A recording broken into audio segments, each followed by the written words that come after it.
Em nome do Pai, do Filho e do Espírito Santo. Amém. Vinde, Espírito Santo, enchei os corações dos vossos fiéis e acendei neles o fogo do vosso amor.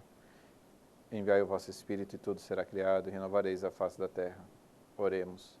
Ó Deus, que instruísse os corações dos vossos fiéis com a luz do Espírito Santo, fazei que apreciemos certamente todas as coisas segundo o mesmo Espírito e gozemos sempre da sua consolação. Por Cristo, Senhor nosso. Amém. Olá, queridos irmãos e irmãs. Então, estamos continuando dentro das nossas aulas dos sinóticos e Atos dos Apóstolos, agora a continuidade, sobre o Concílio de Jerusalém. Então, como nós vimos na aula anterior, o autor aqui do nosso texto, ele divide em cenas o concílio. Nós paramos na cena quarta, que é a decisão final do concílio, e a partir de agora nós veremos os encaminhamentos deste concílio de Jerusalém, a partir da cena 5. Então, a decisão de enviar os delegados com uma carta. Então, a leitura do texto do livro dos Atos. Então, os apóstolos e os anciãos, de acordo com toda a comunidade de Jerusalém, resolveram escolher alguns da comunidade para mandá-los com Paulo e Barnabé para Antioquia. Escolheram Judas, chamados Barsabás, e Silas, que eram muito respeitados pelos irmãos. Através deles, enviaram a seguinte carta: Nós, os apóstolos e os anciãos, irmãos de vocês, saudamos os irmãos que vêm do paganismo, que estão em Antioquia e nas regiões da Síria e da Sicília e da Cilícia. Ficamos sabendo que alguns dos nossos provocaram perturbações com palavras que transtornaram o espírito de vocês. Eles não foram enviados por nós. Então decidimos, de acordo comum, escolher alguns representantes e mandá-los até vocês, junto com nossos queridos irmãos Barnabé e Paulo, homens que arriscaram a vida pelo nome de nosso Senhor Jesus Cristo. Por isso, estamos enviando Judas e Silas, que pessoalmente transmitirão a vocês a mesma mensagem, porque decidimos, o Espírito Santo e nós, não impor sobre vocês nenhum fardo, além destas coisas indispensáveis: abster-se de carnes sacrificadas aos ídolos, do sangue, das carnes sufocadas e das uniões ilegítimas. Vocês farão bem se evitarem estas coisas. Saudações. Conforme nós já vimos na cena 1, na qual os delegados são enviados a Jerusalém para discutir a questão das prescrições judaicas para os pagãos, agora a comunidade de Jerusalém age num gesto de comunhão de modo igual. Ela envia delegados a Antioquia. Esses leriam a carta da resolução final do concílio para a igreja local. São enviados Judas, Barsabás e Silas. Esse Silas aparentemente é Silvano, companheiro de viagem de Paulo. Ambos, Judas e Silas, gozam de autoridade na comunidade local. Judas Barsabás é citado apenas nesse episódio. Em Atos 1, 23, comparece José, chamado Barsabás, cognominado Justo. Judas Barsabás é citado apenas nesse episódio. Em Atos, capítulo 1, versículo 23, comparece um José, chamado Barsabás e cognominado Justo. Silas é citado ainda 9 vezes entre os versículos 15 a 18. Esse se torna um companheiro de Paulo nas viagens missionárias. Aparentemente, Silas é o Silvano que Paulo cita em suas cartas. Eles são homens considerados. Esse termo indica uma certa autoridade dirigente, um superintendente. A carta transmite fielmente as decisões de Tiago, sem mudanças consideradas. As saudações iniciais e as conclusões são típicas das cartas gregas. Também o uso do grego na carta é para facilitar a leitura dos seus destinatários em Antioquia. A carta também tem um tom universal, ou seja, embora seja destinado para resolver a questão particular de Antioquia, dos pagãos que se tornaram cristãos em Antioquia, ela tem um tom universal também para pensar nas outras comunidades pagãs que se tornam cristãs, como, por exemplo, ela cita a Síria e a Cilícia. A menção do Espírito Santo entre os deliberantes indica que a decisão conciliar foi tomada por vontade divina, ou seja, então a ação a quem move, quem leva a comunidade a tomar essa decisão, antes mesmo de ser uma decisão humana, é a própria vontade de Deus para a salvação universal de todos. A carta traz ainda o termo as coisas necessárias, que tendo em vista a boa convivência entre os cristãos, vindos do judaísmo e do paganismo, deveriam ser observadas, pois indicam que se tratam de cláusulas importantes para a convivência social entre pagãos e judeus, mas não são também necessárias para a salvação. Então, quando a carta cita as abstenções que eles devem manter, sobretudo das carnes sacrificadas aos ídolos, as carnes sufocadas, o consumo de carnes com sangue, tudo isso, como nós vimos na aula anterior, já era uma prática que se exigia dos pagãos na boa convivência com os judeus na terra de Israel. E essa prática foi sugerida para que se mantivesse também na relação deles dos pagãos com os cristãos judeus, dos pagãos cristãos com os cristãos judeus, para que eles tivessem esta boa convivência. Elas são necessárias, então, são coisas para uma boa convivência, mas não são indispensáveis para a salvação. A salvação não está dependendo dessa prática, dessas abstenções, mas essas práticas favorecem a boa convivência entre as comunidades cristãs, seja aquelas vindas do judaísmo, seja aquelas vindas do paganismo. A viagem de Barsabás e Silas. Depois da despedida, Judas e Silas foram para Antioquia, reuniram a assembleia e entregaram a carta.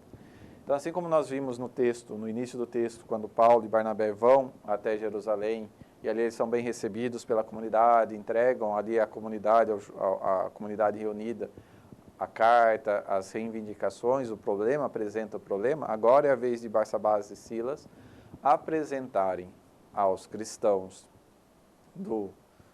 de Antioquia também a resolução deste concílio. A cena 7, Antioquia, leitura na comunidade e notícias. Está no capítulo 15, do versículo 31 ao 35. Sua leitura causou alegria por causa do estímulo que ela continha. Judas e Silas, que também eram profetas, falaram muito para encorajar e fortificar os irmãos. Depois de algum tempo, foram despedidos em paz pelos irmãos e voltaram para aqueles que os tinham enviado. Quanto a Paulo e Barnabé, permaneceram em Antioquia e, junto com muitos outros, ensinavam e anunciavam a boa notícia da palavra do Senhor. A alegria, então, sentida no encontro dos antioquenos com os membros da comunidade de Jerusalém é agora sentida na acolhida por parte da comunidade de Antioquia dos delegados de Jerusalém. A comunidade rejubila com a decisão final da dispensa dos cristãos não-judeus de passar pela circuncisão, de forma que são assim considerados cristãos em perfeita regra. Então, essa decisão final, essa decisão conciliar é recebida com grande júbilo pelos cristãos antioquenos, porque eles estão desobrigados a passar pelo ritual judaico da circuncisão e se sentem tão cristãos quanto os judeus que se tornaram cristãos. Então, eles não se sentem inferiorizados a partir desta decisão final do concílio e a apresentação desta carta para eles. Então, eles foram aliviados deste fardo que poderiam se tornar para eles a necessidade de viver o rigor das leis, das prescrições judaicas, que para eles até então não eram tão necessárias. Os dois delegados são chamados de profetas, pois são considerados como dotados de um dom de sabedoria com palavras capazes de ensinar, confortar e fortalecer a comunidade. E assim, consolam os irmãos com suas palavras, para consolidar com o versículo 40 deste capítulo 15, acrescento o 34.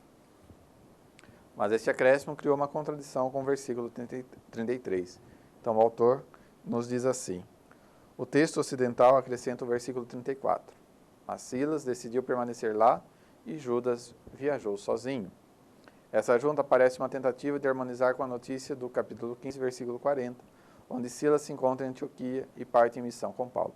Mas essa tentativa criou outra incongruência com o próprio versículo 33. A perícope encerra dando notícias de Paulo e Barnabé, que junto com outros ensinavam e anunciavam a boa nova, a palavra do Senhor. Então, assim, nós vimos, a partir desse autor, o Melrier, sobre as partes do Concílio de Jerusalém, as decisões, o problema, a questão. E quando nós lemos os Atos dos Apóstolos, nós vamos ver que o Concílio de Jerusalém ele é uma virada de chave, então, na missão. Então, até o capítulo 15, até esse capítulo, nós temos muito foco na missão de Pedro, com algumas nuances da missão de Paulo, já a conversão de Paulo. E é interessante que o autor sagrado, Lucas, é claro, inspirado pelo Espírito Santo, consegue nos envolver na trama, na leitura do texto, de maneira que nós vamos ver que há um progresso, há uma continuidade, há realmente uma linha histórica para se chegar a este ponto. Então, Lucas ele consegue envolver o leitor de maneira que ele vá, a partir de uma leitura, se preparando para um fato novo. Talvez se nós pegássemos para ler os Atos dos Apóstolos como um livro desconhecido, que nós não conhecêssemos, começássemos lá, ainda antes no próprio Evangelho de Lucas, vamos lendo a sua sequência, a sua continuidade, seria para nós um estímulo ver esta história, o que vem depois, o que vai acontecer, como será tratada esta relação dos pagãos. Então, é claro que para nós que lemos já sabendo das resoluções, já lemos sabendo de toda a história da nossa fé cristã, não há tanta surpresa. Mas para quem lia na época, os primeiros leitores do texto, quando você lê nessa perspectiva, a gente vai vendo que há uma ação, há um desenvolvimento do livro dos Atos dos Apóstolos, até chegar a esse ponto central, que é o Concílio de Jerusalém, onde há uma ruptura da comunidade cristã com a comunidade judaica. Há ali, vamos dizer assim, um parto entre as duas comunidades. Mas é claro que também quando nós lemos isso, e Lucas deixa isso muito evidente, ele não quer dizer que há uma ruptura histórica, de modo que o antes não valesse e só vale a partir de agora, só vale a partir do concílio, por exemplo. Não, Lucas quer mostrar que aquela comunidade dos seguidores de Jesus, aquela igreja nascente que foi fundada sobre o alicerce dos apóstolos, está sim alicerçada também na história de Israel, mas ela há um avançar da história. Não há um progresso de rupturas, de revoluções, mas ela conservando muitos valores da fé judaica, da qual Jesus tem a sua origem. Isso também é atestado pelo próprio nascimento de Jesus a partir de uma judia, Maria Santíssima, sua mãe. Então, Lucas deixa isso enfatizado, a história do nascimento de Jesus e todo esse desenvolvimento histórico, até que a partir de agora há algo novo na igreja, na comunidade dos seguidores de Jesus. Vamos nós pedir a Deus que também nos faça sempre ter esta consciência de pertencermos à sua igreja, a igreja desejada, querida por Jesus Cristo, da qual está fundada sobre o alicerce dos 12 apóstolos. De maneira especial, hoje celebramos São Simão e São Judas, que eles também intercedam por nós, para que como eles possamos ser sempre fiéis a Jesus Cristo e à sua igreja. Que Maria Santíssima, nossa boa mãe, que está presente lá no nascimento de Jesus Cristo, está presente no nascimento da igreja, ela que nos mantém unidos na fé e no amor a seu Filho, também interceda por nós. Ave Maria, cheia de graça, o Senhor é convosco, bendita sois vós entre as mulheres, bendito é o fruto do vosso ventre, Jesus. Santa Maria, Mãe de Deus, rogai por nós, pecadores, agora e na hora de nossa morte. Amém. O Senhor esteja convosco, Ele está no meio de nós. Pela intercessão de São Judas e São Simão, desça sobre vós e permaneça para sempre a bênção de Deus que é Pai, Filho e Espírito Santo. Amém. Fiquem todos em paz.